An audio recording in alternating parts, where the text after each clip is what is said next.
मैं प्रकाशन चौरसिया, रघुनाथ नगर कॉलोनी, 12 पत्थर, सिवनी से। आज इस वीडियो में हम इतिहास में शुंग वंश भाग 3 का अध्ययन करेंगे। शुंग वंश 185 ईसा पूर्व से 73 ईसा पूर्व तक का माना गया है।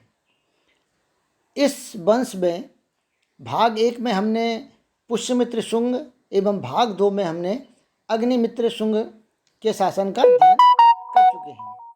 आज इस वीडियो में हम भाग 3 में अग्निमित्र शुंग के पश्चात जो सम्राट हुए हैं उनका अध्ययन करेंगे।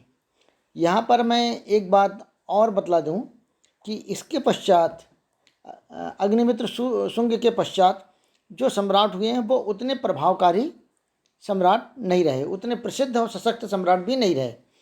इस कारण से इतिहास में इनका कोई विशेष उल्लेख नहीं मिलता है और ना ही इनके संबंध में कोई विशेष जानकारी हमको मिलती है। लेकिन परीक्षा के दृष्टिकोण से और पाठ्यक्रम के पूर्णता की दृष्टिकोण से हमको इनका क्रम एवं कार्यकाल कब से कब तक का रहा ये याद रखना बहुत ज़रूरी होता है। आइए अब हम अग्निमित्र शुंग के पश्चातवर्ती सम्राट जो हैं वसुज्येष्ठ, वसुमित्र, अंधरक, पुलिंदक, घोषुंग, वज्रमित्र, भगभद्र, जिनको हम भागवत भी कहते हैं, एवं देवभूति, इनके संबंध में संक्षेप में अध्ययन करेंगे। आइए सबसे पहले वसुज्येष्ठ। अग्निमित्र के पश्चात अग्निमित्र एवं महारानी मालविका का ज्येष्ठ पुत्र वसुज्येष्ठ ने गद्दी संभाली। मालविका के संबंध में तो आपको पता ही है कि जो एक बहुत सुंदर थी और अग्निमित्र जो थे उनके प्रेम में पड़कर उन्होंने कालांतर में उनसे विवाह कर लिया और अपनी तीसरी रानी बनाया। उनके ही पुत्र थे वसुज्येष्ठ, उनको उन्होंने अपनी गद्दी सौंपी। मालविका मित्रम जो एक बौद्ध साहित्य है उसमें कहा गया कि पुष्यमित्र के अश्वमेध यज्ञ का अश्व जब पारदेश्वर मित्रदात के शासित राज्य पंजाब पहुंचा तो वहां उसे पकड़ लिया, अर्थात मित्रदात ने उसे पकड़ लिया और बिना अश्व के तो अश्वमेध यज्ञ पूर्ण हो ही नहीं सकता था। तब अश्व को छुड़ाने की जवाबदारी अग्निमित्र को दी गई। अग्निमित्र ने अपने पुत्र वसुज्येष्ठ को मित्रदात से युद्ध करने के लिए भेजा। उस समय वसुज्येष्ठ मात्र 17 वर्ष का था। वसुज्येष्ठ ने इस युद्ध में सफलता प्राप्त की और पंजाब पर अपना शासन स्थापित कर लिया, अर्थात उन्होंने मित्रदात को पराजित कर दिया और घोड़ा भी उनसे छुड़ा लिया और घोड़ा अपने पिता अग्निमित्र को सौंप दिया। अग्निमित्र ने पुष्यमित्र को सौंप दिया और इस तरह उनका जो अश्वमेध यज्ञ था वो कंप्लीट हो गया। पंजाब जीतने के उपरांत वसुज्येष्ठ अब शांत नहीं रहा। उन्होंने चीन के विभिन्न राज्यों को भी जीतना शुरू कर दिया और चीन के कई राज्यों को वसुज्येष्ठ ने जीत लिया। उस समय चीन पर हान साम्राज्य था।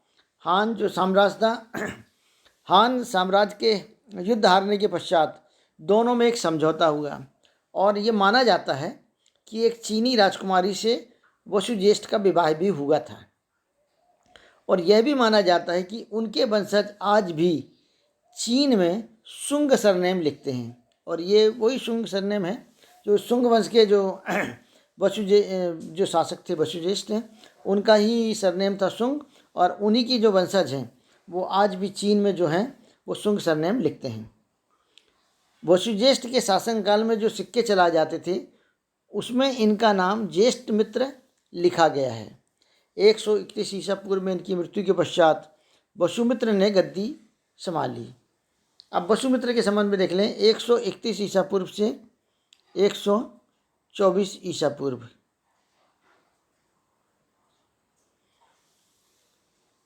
वसुज्येष्ठ की मृत्यु के पश्चात अग्निमित्र एवं धारणी के पुत्र वसुमित्र ने गद्दी संभाली। धारणी ये भी अग्निमित्र की प्रथम पत्नी थी, तो उनके जो पुत्र थे वसुमित्र उन्होंने गद्दी संभाली। ये बौद्ध धर्म के अनुयायी माने जाते हैं। वसुमित्र ने यवन के आक्रमण के समय अपने पिता अग्निमित्र को काफ़ी सहायता की। अर्थात जब यवन आक्रमण कर रहे थे तब जो वसुमित्र है उन्होंने उनके आक्रमण को विफल किया था और अपने पिता की काफ़ी सहायता की थी। वसुमित्र की राजधानी विदिशा थी। माना जाता है कि कौशल के मूलदेव ने इनकी हत्या कर दी। इसके पश्चात अंधरक ने गद्दी संभाली। अग्निमित्र के पश्चात शुंग वंश का कोई भी शासक प्रभावशाली नहीं रहा। इतिहास में भी इनका कोई विशेष विवरण हमें देखने को नहीं मिलता। इस तरह सने सने शुंग वंश कमज़ोर शासकों के कारण और कमज़ोर होने लगा। आगे के जो शासक थे अंधरक 124 ईसा पूर्व से 122 ईसा पूर्व तक का इनका शासनकाल रहा। इनके संबंध में और इनके पश्चातवर्ती जो राजा थे उनके संबंध में कोई इतिहास में जानकारी विशेष नहीं मिलती। उसके बाद पुलिंदक 122 ईसा पूर्व से 119 ईसा पूर्व तक का इनका शासन रहा। उसके बाद घोषशुंग 119 ईसा पूर्व से 108 ईसा पूर्व तक इनका शासन रहा। वज्रमित्र 108 ईसा पूर्व से 94 ईसा पूर्व तक इनका शासन रहा। भगभद्र, जिनको भागवत भी कहा गया है, ये 94 ईसा पूर्व से 83 ईसा पूर्व तक इनका शासन रहा।